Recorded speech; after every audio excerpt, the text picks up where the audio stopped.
What's up, YouTube? Welcome back, Aeneas here. So it's Monday, and I want to go through the standard meta and how things have changed and all the tournament results that happened over the weekend. So let's go ahead and take a look at what's shaping up in standard. So from looking at untapped.gg, we can kind of see what everyone is playing a little bit, at least from this sample size. And it seems like black is king right now. So number one, mono black control. We got Rakdos mid range. We got some mono black aggro. We got a little bit of mono white aggro and some Selesnya enchantments, which is kind of basically like the runes deck without the runes, surprisingly. But some people are having success with it seems like. And then below that, Esperzer and mono red aggro. Among other things. So yeah, so mostly black, mono black control, mono black aggro, and Rakdos in the top part of the meta. And you can see on this chart a little bit better that like the percentage win rate. So if it's about 60% win rate on mono black control, 56% on Rakdos, stuff like that. So they're doing well. But you know, you have a few other options if that's not your cup of tea.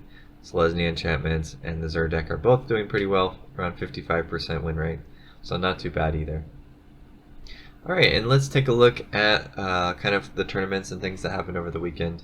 So Robert Taylor, if you don't know him, he's a big MTG guy on Twitter, posts a lot of the tournament results and things like that, so check him out if you haven't. But he posted about the standard challenge from Magic Online and the results from that. So seems like first place is black, right? Mono black got first place, and then second place was more black, but this time it was Orzhov. So black white with Wandering Emperor and Farewell and stuff like that. So a little bit more removal and exile to kind of help deal with probably the other mono black decks, to be honest. And then aside from that, we have more black, but this time with splashing red for Omnixilis and the Blood Tithe Harvester and stuff like that.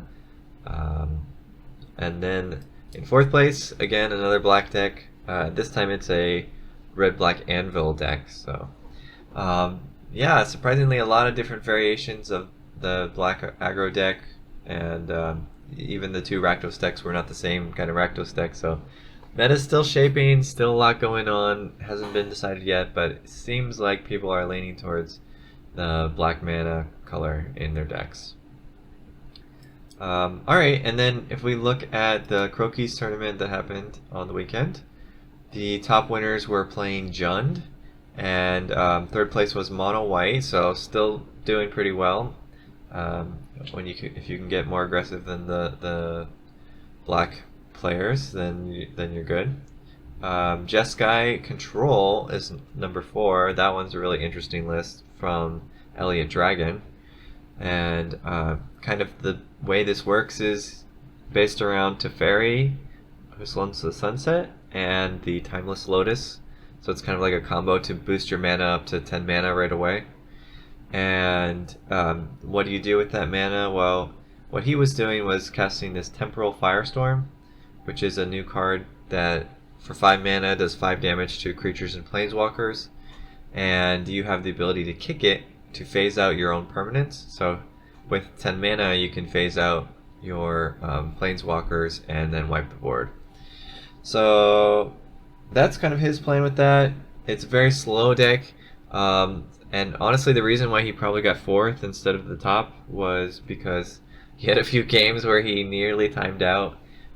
Maybe even one where he did time out, if I recall. I think it was like for the winners round 4, top 4 or something like that. So yeah, pretty brutal. But yeah, definitely seems like a pretty strong deck if you can pilot it well and if you don't run out of time. So there is some hope for control left, but it seems like Jund is kind of taking it. Jund and Mono Black and Rakdos are all in the top spots right now.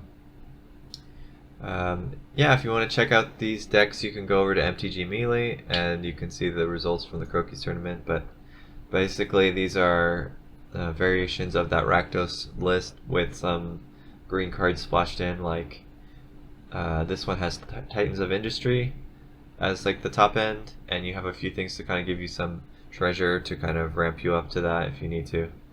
Then you also got this one, which has the Soul of Windgrace in it.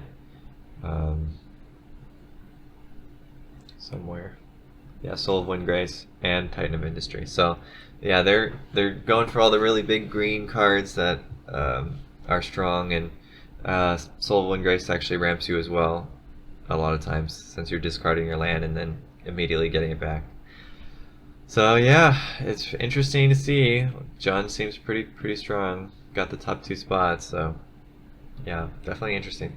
But by no means is the meta settled. There's still a lot going on. As you saw, Jeskai did make a strong showing here. Mono White did pretty well, and even if we were looking at the Untapped, meta rankings, there's other decks up here as well. So nothing's decided yet. But if you had to play a tournament tomorrow, I would say you have a strong chance if you play Mono Black or Rakdos or Jund. So that's my prediction for now. Anyway, just wanted to give you guys that update on that, and until next time, see ya.